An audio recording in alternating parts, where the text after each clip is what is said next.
আমার নাম সুমিতা। আমি এক অল্প বয়সী, দেখতে শুনতে বেশ ভালো একজন পরিচারিকা ছিলাম। প্রতিদিন রাতেই আমি দেখতাম আমার মালিকের ঘরে নতুন নতুন মেয়েরা প্রবেশ করত। প্রায় আধ ঘন্টা বাদে সেই মেয়েরা যখন ঘর থেকে বেরিয়ে আসত, তাদের অবস্থা দেখে আমার অবাক লাগত। তারা কাঁদতে কাঁদতে এবং অত্যন্ত অস্বাভাবিক ভঙ্গিতে হেঁটে সেখান থেকে চলে যেত। আমি বুঝতে পারতাম না মালিক ঘরের ভেতরে ওই মেয়েদের সাথে এমন কী করতেন। যখনই আমি দেখতাম মালিকের ঘরে কোনো মেয়ে প্রবেশ করছে, তখনই আমার মনে নানা ধরনের প্রশ্ন উকি দিত। মালিক দরজা বন্ধ করে ওই মেয়েদের সাথে এমন কী করেন যার জন্য ঘর থেকে বেরোনোর সময় তাদের চোখে জল থাকে? তাদের হাঁটার ভঙ্গি এমন অদ্ভুত হয়ে যায় কেন? এমনকি তাদের পোশাক আশাকও সম্পূর্ণ অস্তব্যস্ত থাকত। আমি এই রহস্যের কিছুই কিনারা করতে পারতাম না যে ওই বন্ধ দরজার আড়ালে আমার মালিক ওই মেয়েদের সাথে ঠিক কী আচরণ করতেন। সেই দিনগুলোর পর থেকে আমি যখনই মালিকের বাড়িতে কাজে যেতাম, আমার চোখ সবসময় ওই বন্ধ দরজাটার দিকেই আটকে থাকত। আমি ভাবতাম, মেয়েরা তো হাসি মুখে মালিকের ঘরে প্রবেশ করে, কিন্তু যখন বেরিয়ে আসে তখন কেন তাদের পোশাক এলোমেলো থাকে? কেন তাদের চোখে জল থাকে? আর কেনই বা তারা অমন অদ্ভুতভাবে হাঁটে? আমাকে তো পরিস্থিতির চাপে বাধ্য হয়েই অন্যের বাড়িতে কাজ করতে হতো। আমাদের পরিবার এতটাই দরিদ্র ছিল যে দুবেলা দুমুঠো অন্যের সংস্থান করার জন্য আমাকে পরের বাড়িতে পরিচারিকার কাজ গ্রহণ করতে হয়েছিল। এরপর একদিন যখন মালিক এবং তার এক দূর সম্পর্কের আত্মীয় আমাকে ওই ঘরে ডাকলেন, ভেতরে প্রবেশ করে আমার তো চক্ষুচড়ক গাছ, কারণ মালিক এবং তার সেই বন্ধু মিলে আমার সাথে যা করেছিলেন তা শুনলে আপনাদেরও চোখে জল চলে আসবে। আমি যখন মালকিনের বাড়িতে কাজ করতাম, প্রথম দিকে মালিক ও মালকিন আমার সাথে খুবই ভালো ব্যবহার করতেন। আমি মনে মনে ভেবেছিলাম, এখানে কাজ করে কিছু টাকা জমিয়ে একটা সেলাইয়ের কাজ শিখে নেব, তাহলে আমাকে আর অন্যের বাড়িতে কাজ করতে হবে না। কিন্তু আমার সেই স্বপ্নটা কেবল স্বপ্নই রয়ে গিয়েছিল। আসলে আমার বাবা ভীষণ অসুস্থ একজন মানুষ ছিলেন এবং আমার মা সারাদিন বাবার সেবা যত্নেই ব্যস্ত থাকতেন। তাই নিরুপায় হয়ে আমাকেই বাবা মা এবং নিজের পেট চালানোর জন্য অন্যের বাড়িতে কাজ করতে যেতে হতো। আমি সেই সময় সবে উচ্চ মাধ্যমিক পরীক্ষা দিয়েছি।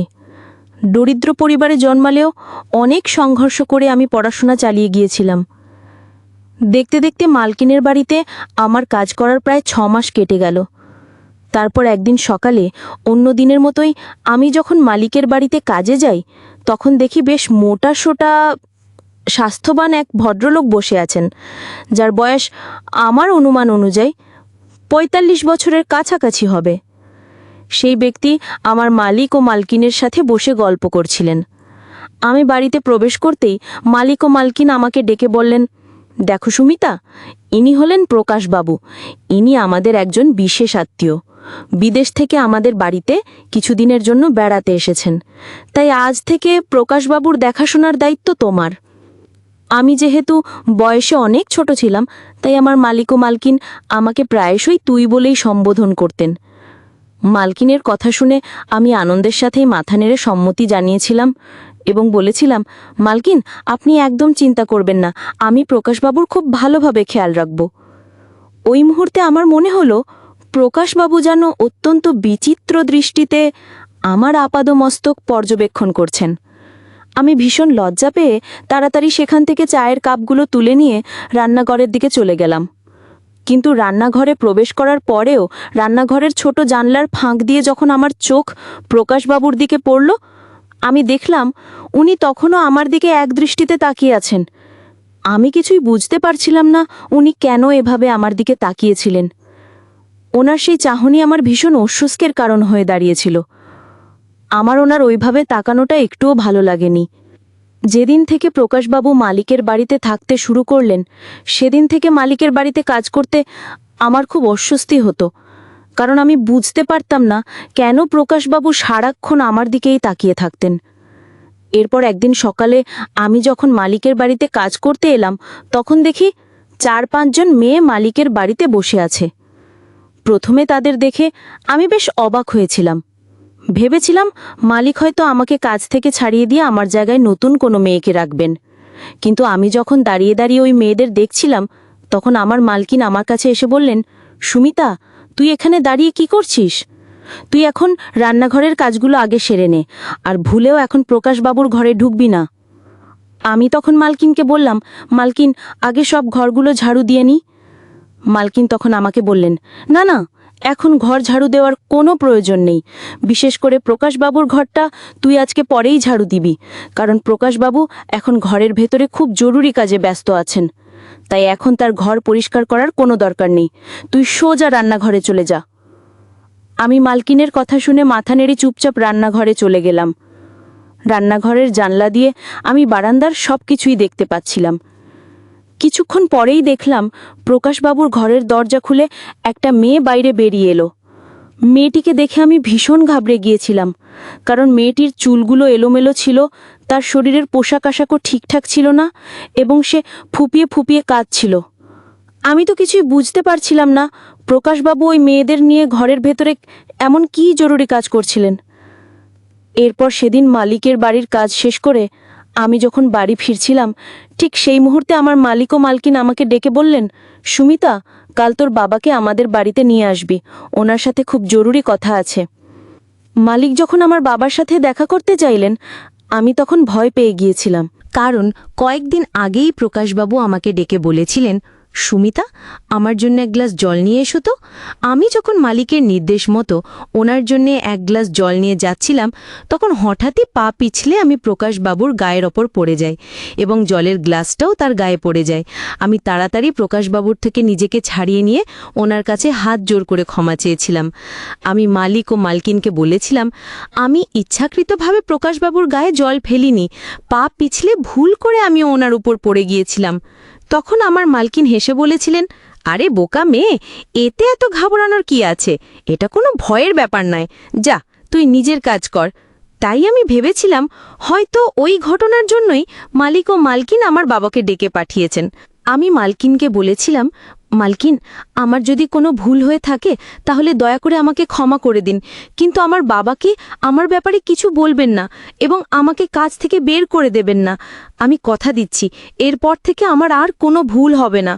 আমি মালিক ও মালকিনের সামনে ওই ঘটনার জন্য হাত জোর করে ক্ষমা চেয়েছিলাম। মালকিন তখন আমাকে বলেছিলেন, তোর এত ভয় পাবার কিছু নেই, কিন্তু তোকে কাল তোর বাবাকে এই বাড়িতে নিয়ে আসতেই হবে। তোর বাবার সাথে আমাদের খুব জরুরি কথা আছে। এরপর সেদিন মালিক ও মালকিনের কথা শুনে আমি আমার বাবাকে মালিকের বাড়িতে নিয়ে গিয়েছিলাম। মালিক ও মালকিন ঘরের ভেতরে দরজা বন্ধ করে আমার বাবার সাথে কথা বলেছিলেন। আমি জানি না তারা আমার বাবার সাথে কি এমন কথা বলেছিলেন, কারণ মালিক ও মালকিনের সাথে কথা বলার পর থেকে আমার বাবা বাড়ি ফিরে ভীষণ খুশি ছিলেন। এমনকি খুশিতে আমার বাবা তো নাচতেও শুরু করেছিলেন।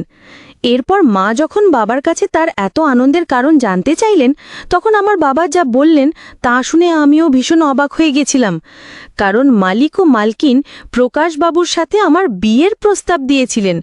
আর প্রকাশবাবু যেহেতু বিদেশে থাকতেন, তাই আমার বাবা মা এটা শুনে অত্যন্ত আনন্দিত হয়েছিলেন যে প্রকাশবাবুর মতো একজন প্রবাসী এবং এত ধনী একজন ছেলে আমাকে বিয়ে করতে চেয়েছে।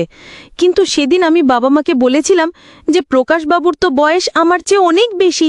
তখন আমার বাবা আমাকে বুঝিয়ে বলেছিলেন আমার নাকি পরম সৌভাগ্য যে আমার বিয়ে প্রকাশবাবুর মতো একজন এত বিত্তবান মানুষের সাথে হতে চলেছে। বাবার যেহেতু আমাকে ভালো ঘরে বিয়ে দেবার মতো সামর্থ্য ছিল না, তাই তিনি এই সম্বন্ধটা কোনোভাবেই হাতছাড়া করতে চাননি। বাবার কথা শুনে সেদিন থেকে আমিও মনে মনে স্বপ্ন দেখতে শুরু করেছিলাম যে একজন রাজপুত্র এসে আমাকে তার রাজকুমারী বানিয়ে নিয়ে যাবে। কিন্তু তারা বিয়েতে একটি শর্ত রেখেছিল। শর্তটি ছিল যে এই বিয়েতে আমার বাবা মা তাদের পক্ষের কাউকে নিমন্ত্রণ করতে পারবেন না। বাবা যখন এর কারণ জানতে চেয়েছিলেন, তখন মালিক ও মালকিন বলেছিলেন যে তারা অনেক ধনী ও সম্ভ্রান্ত, তাই আমাদের আত্মীয় স্বজনদের সাথে তারা মানিয়ে নিতে পারবেন না। সেই কারণে তারা আমাদের আত্মীয় স্বজনদের বিয়েতে নিমন্ত্রণ করতে নিষেধ করেছিলেন। আমার বাবা তো মালিক ও মালকিনের সমস্ত শর্ত মেনে নিতে রাজি ছিলেন, কারণ বাবা আমাকে ও মাকে বলেছিলেন বলেছিলেন যে প্রকাশবাবু চাইলে তো অনেক ভালো ভালো মেয়ের সাথে বিয়ে করতে পারত, কিন্তু সব কিছু জেনেও যখন সে আমাকে পছন্দ করেছে, তাই আমার বাবার প্রকাশবাবুর সব শর্ত মেনে নিতে কোনো আপত্তি ছিল না। আমিও এটা ভেবে খুব খুশি ছিলাম যে প্রকাশবাবুর বয়স বেশি হলেও আমার তো ওনার মতো একজন ধনী ব্যক্তির সাথেই বিয়ে হতে চলেছে। বিয়ের কথা চূড়ান্ত হবার 7 দিনের মধ্যেই আমার সাথে প্রকাশবাবুর বিয়ে হয়ে যায়। প্রকাশবাবু যেহেতু আরব দেশ থেকে মোট 1 মাসের ছুটিতে এসেছিলেন, তাই তিনি 1 মাস আমার মালিক ও মালকিনের বাড়িতেই থাকার সিদ্ধান্ত নিয়েছিলেন। তাই বিয়ের পরেও আমাকে মালিক ও মালকিনের বাড়িতেই থাকতে হয়েছিল। বিয়ের পর আমি আর এটা নিয়ে ভাবিনি যে আমার একজন বয়স্ক লোকের সাথে বিয়ে হয়েছে। আমি তখন কেবল এটাই ভেবেছিলাম যে আমার একজন ধনী ব্যক্তির সাথে বিয়ে হয়েছে এবং আমাকে আর অন্যের বাড়িতে কাজ করতে হবে না। বিয়ের দিন ফুলশয্যার রাতে যখন আমি মাথায় ঘোমটা দিয়ে বিছানায় বসেছিলাম, তখন আমার মনের মধ্যে এক অন্যরকম আনন্দ কাজ করছিল। ভেবেছিলাম আমার বর আমাকে অনেক ভালোবাসবে, আমার খুব যত্ন নেবে। কিন্তু প্রকাশবাবু ঘরে ঢুকেই আমার সাথে কোনো কথা না বলে সরাসরি আমার ওপর নিজের ইচ্ছাটা জোর করে পূরণ করলেন। ওই মুহূর্তে আমি ভীষণ অবাক হয়ে গেছিলাম আমার বয়স্ক বরের এমন উগ্র আচরণ দেখে। তখন আমার মনে হচ্ছিল উনি হয়তো শুধুমাত্র নিজের কামনা চরিতার্থ করার জন্যই আমার মতো একজন অল্প বয়সী মেয়েকে বিয়ে করেছেন। বিয়ের প্রথম রাতেই বরের আসল রূপ দেখার পর আমার সব স্বপ্ন যেন ভেঙে চুরমার হয়ে গিয়েছিল। তবুও আমি সব কিছু মেনে নিয়েছিলাম, এটা ভেবে যে যা হওয়ার তা তো হয়েই গেছে। পরের দিন সকালে বরের জন্য যখন রান্নাঘরে চা বানাতে যাই, তখন মালকিন আমাকে দেখা মাত্রই বললেন, সুমিতা, তুই এখন রান্নাঘরে কি করছিস? রান্নাঘর থেকে বেরিয়ে আগে আমার ঘরটা পরিষ্কার কর। আমি তো মালকিনের কথা বলার ধরন দেখে অবাক হয়ে গেছিলাম, কারণ মালকিন আমাকে ওই বাড়ির বউ হিসেবে মানতেই রাজি ছিলেন না। তিনি আমাকে আগের মতো পরিচারিকাই ভাবতেন। এমনকি ওই বাড়িতে বরের সাথে 3-4 দিন কাটানোর পরেই আমি স্পষ্টভাবে বুঝতে পারছিলাম যে আমার মালিক ও মালকিন আমাকে এখনও তাদের বাড়ির পরিচারিকাই মনে করছেন। তখনও আমি তাদের এই ষড়যন্ত্রের গভীরতা বুঝতে পারিনি। যেদিন থেকে বিয়ে হয়ে আমি এই বাড়িতে এসেছি, সেদিন থেকে আমার বর আমাকে কখনোই নিজের স্ত্রীর মর্যাদা দেয়নি। সে তো যখন তখন আমার উপর নিজের ইচ্ছে চালাতো এবং তার সমস্ত ব্যক্তিগত কাজ, যেমন জুতো পরিষ্কার করা, জামা কাপড় ধোয়া ও ইস্ত্রি করা, সবকিছু আমাকে দিয়েই করাতো। বাকি সমস্ত কাজ তো আমাকে করতেই হতো। বিয়ের 7 দিন পরে আমার আর এটা বুঝতে বাকি রইল না যে তারা সবাই আমাকে কেবল একজন পরিচারিকা হিসেবেই দেখত। রাত হলেই আমি যে অবস্থাতেই থাকতাম না কেন, আমার বর আমার হাত ধরে ঘরের ভেতরে টেনে নিয়ে গিয়ে শুধু নিজের ইচ্ছে পূরণ করত। দিন দিন আমি এতটাই শারীরিকভাবে দুর্বল হয়ে পড়েছিলাম যে আমার চোখের নিচে কালি পড়ে গিয়েছিল। এভাবে যখন 1 মাস কেটে গেল, তখন একদিন হঠাৎ করে আমার বর আমার হাতে একটা কাগজ ধরিয়ে দিয়ে বলল সে নাকি আমাকে তালাক দিয়েছে। হঠাৎ করে তালাকের কথা শুনে আমি ভীষণ ঘাবড়ে গিয়ে বরের হাত পা ধরে বললাম, আপনি এটা কি বলছেন? আপনি আমাকে ডিভোর্স দিতে পারেন না। আমি আপনার স্ত্রী। আমি এমন কী অপরাধ করেছি যার জন্য আপনি হঠাৎ করে আমাকে ডিভোর্স দিচ্ছেন? তখন আমার বয়স্ক বর যা বলল তা শুনে আমার মাথায় যেন আকাশ ভেঙে পড়ল। বর তখন বলেছিল, তোর সাথে আমার 1 মাস থাকার চুক্তি ছিল, সেই সময় শেষ, তাই তোকে আমি ডিভোর্স দিলাম। সেদিন আমার বর যখন ওই কাগজটা আমার সামনে রেখে জোর করে আমার আঙুলের ছাপ নিয়েছিল, তারপর সে আমাকে সত্যিটা বলেছিল যে সে আমাকে ডিভোর্স দিয়েছে। এরপর তারা সবাই মিলে আমাকে ওই ঘর থেকে ধাক্কা মেরে বের করে দেয়। আমার অনেক অনুনয় বিনয় করার পরেও আমার বর ও মালকিন আমাকে তাদের বাড়িতে থাকতে দেয়নি। এমনকি বর যেদিন আমাকে ডিভোর্স দিয়েছিল, তার পরের দিন সকালেই সে আরব দেশে ফিরে গিয়েছিল। আমাকে নিজের সাথে নিয়ে যাওয়া তো দূরের কথা, সে তো আমাকে তালাক দিয়ে চলে গিয়েছিল। সেদিন তারা যখন আমাকে বাড়ি থেকে বের করে দিল, আমি নিরুপায় হয়ে কাঁদতে কাঁদতে আবার আমার বাবার বাড়িতেই ফিরে এসেছিলাম। বাবার বাড়িতে ফিরে আসার পরে আমার বাবা মা সবকিছু জানার পর আমাকে বললেন, তারা এভাবে তোকে বাড়ি থেকে বের করে দিতে পারে না, দরকার হলে আমরা জামাইয়ের সাথে কথা বলবো। এরপর আমার বাবা যখন মালিক ও মালকিনের বাড়ি গিয়েছিলেন আমার বরের সাথে কথা বলার জন্য, তখন বাবা সেখান থেকে ফিরে আসার পর তার মুখ থেকে সত্যিটা শুনে আমাদের পায়ের তলার মাটি যেন সরে গিয়েছিল। আমার বর নাকি আমাকে ডিভোর্স দিয়ে আরব দেশে চলে গেছে এবং সে সত্যিই শুধুমাত্র 1 মাসের জন্য নিজের ইচ্ছে পূরণ করার জন্যই আমাকে বিয়ে করেছিল, এর বেশি কিছু নয়। সেদিন মালিকের বাড়ি থেকে ফিরে আসার পর আমার বাবার আচরণ খুব অদ্ভুত ছিল। বাবা মালিকের বাড়ি থেকে ফিরে এসে আমাকে যা বলেছিলেন তা শুনে আমি ও আমার মা দুজনেই অত্যন্ত আশ্চর্য হয়েছিলাম। একদিকে আমার সাথে এত কিছু ঘটে যাওয়ার পরে আমি ভীষণ মানসিক চাপের মধ্যে ছিলাম। আমার তখন কিছুই ভালো লাগছিল না। মানুষ কতটা নিচে নামতে পারে যে শুধুমাত্র নিজের শারীরিক চাহিদা মেটানোর জন্য আমার মতো একজন অসহায় ও দরিদ্র মেয়ে জীবনটা এভাবে নষ্ট করে দিল। এদিকে আমার বাবা বাড়িতে এসে আমাকে বললেন, দেখ সুমিতা, যা হবার তা তো হয়েই গেছে, তাই আর মন খারাপ করে কোনো লাভ নেই। আমি তোর জন্য আবার একটা ভালো ঘরে বিয়ের ব্যবস্থা করব। আমার বাবা যখন আমার দ্বিতীয় বিয়ের কথা বললেন তখন আমি পরিষ্কারভাবে বাবাকে জানিয়ে দিয়েছিলাম যে আমি আর দ্বিতীয়বার বিয়ে করব না। এমনকি আমার মাও তখন বাবাকে বলেছিলেন, তোমার কি মাথা খারাপ হয়ে গেছে? মেয়েটা এখন কতটা কষ্টের মধ্যে আছে, আর তুমি ওর আবার দ্বিতীয় বিয়ের কথা বলছো? ওর মানসিক অবস্থাটা একবার ভেবে দেখেছ? বাবা তখন আমার মাকে বলেছিলেন, দেখো, আমি একজন অসুস্থ মানুষ, আমি কখনোই পৃথিবী ছেড়ে চলে যাব তার কোনো ঠিক নেই। তাই আমি যা করছি আমার মেয়ের ভালোর জন্যই করছি। আমি আমার মেয়েকে এই অবস্থায় দেখতে পারবো না। ওই জন্যই আমি চাই যে আমার মেয়ে যাতে জীবনে এগিয়ে যায়। তাই আমি ওর দ্বিতীয় বিয়ে দিতে চাই। আমি তো কোনোদিন স্বপ্নেও ভাবতে পারিনি যে আমার নিজের বাবা আমার জীবনটাকে এভাবে শেষ করে দেবেন। এরপর আমার বাবা আবার একজন বয়স্ক লোকের সাথে আমার দ্বিতীয় বিয়ে ঠিক করে ফেলেন। বিয়ে ঠিক হওয়ার 2 দিন পরে আমিও মা বাবার ব্যাপারে এমন এক সত্য জানতে পারলাম যা জানার পর আমাদের পায়ের তলার মাটি সরে গিয়েছিল। আমার মা সেদিন তার পুরনো সিন্দুকটা খুলেছিলেন বিয়ের কিছু জিনিসপত্র বের করার জন্য। তখন তিনি দেখেন সিন্দুকের ভেতরে কাপড়ের নিচে অনেকগুলো টাকার বান্ডিল রাখা আছে। আমাদের অনুমান অনুযায়ী সেখানে প্রায় 2 থেকে 3 লক্ষ টাকা ছিল। মা তো অতগুলো টাকা দেখে অবাক হয়ে আমাকে ডাকলেন। আমিও অতগুলো টাকা দেখে চমকে উঠেছিলাম। এরপর বাবা বাড়ি ফিরলে মা ওই টাকার ব্যাপারে আমার বাবাকে জিজ্ঞাসা করলেন।